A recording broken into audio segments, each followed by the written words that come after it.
Welcome back to another edition of the Doc's Diagnosis presented by Centris Federal Credit Union. He's Dr. Rob Zadiska. I'm Travis Justice. Coming up on Friday night is going to be a top 25 showdown at Memorial Stadium. Yes, Illinois is ranked in the top 25. I believe the first time since 2022. Highest ranking for the Illini since like 2011, Rob. So, which it's impressive because this is kind of one of those who'da thunk it's that at this point in the season, game 4, that this would be a top 25 match. This has the ability to be a pretty good game. Brett Bielema has the Illini 3-0. First 3-0 start since 2011, and Luke Altmaier is a pretty darn good quarterback for Illinois. He's got a lot of, they run a lot of motion, and he's mobile, but can really mix things up. Well, and that's the thing to look at this play. So the things you're going to look at here, you've got a couple of crossing patterns here on offense from these guys coming across. Running back's going to pause here, come out to the flat.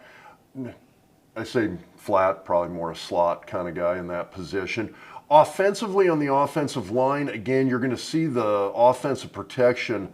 It's going to be, they're kind of protecting here more to the right.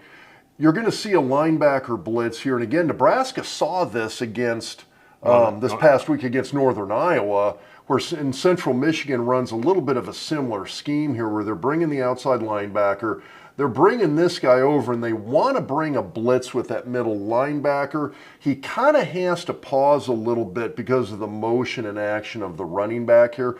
Once he realizes that this guy's coming out in a pass pattern, that's where you see him finally come. But it's the delay created by this running back that actually ends up giving the quarterback the time to actually make the throw on this play to that crossing wide receiver coming from the right side. And it's actually the wide receiver that went to flat. The running back stayed and blocked.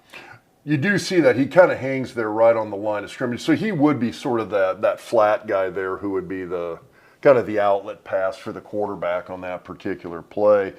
But it's just that motion of that running back that held that middle linebacker just long enough that allowed the quarterback to get the pass off. Illinois beat Central Michigan 30-9. So 2 3-0 teams Friday night at Memorial Stadium. It's going to be live on Fox. The atmosphere, is going to be incredible.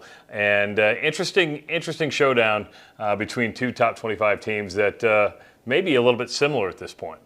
Well, at least in terms of their trajectory that you're seeing. And they do run a passing offense. It's kind of not really what you'd think of historically from what Bielema ran when he was at Wisconsin. It's a little more wide open, but I think it's something that right now it's working for him. And if you're 3-0 and ranked, you go with it. So if you have not listened to this week's podcast, we go in deep on the Northern Iowa game. Also take a strong look at Illinois. You can find it right here on YouTube. And if you haven't subscribed to the YouTube channel, do so just by hitting subscribe. For Dr. Rob Zadiska, I'm Travis Justice. We'll talk to you next week on the Doc's Diagnosis presented by Centris Federal Credit Union. Life is full of firsts. For every big moment you celebrate, Centris Federal Credit Union is here for you. With day-to-day banking needs, loans, or saving for your next milestone, Centris supports our members every step of the way. Learn more at centrisfcu.org.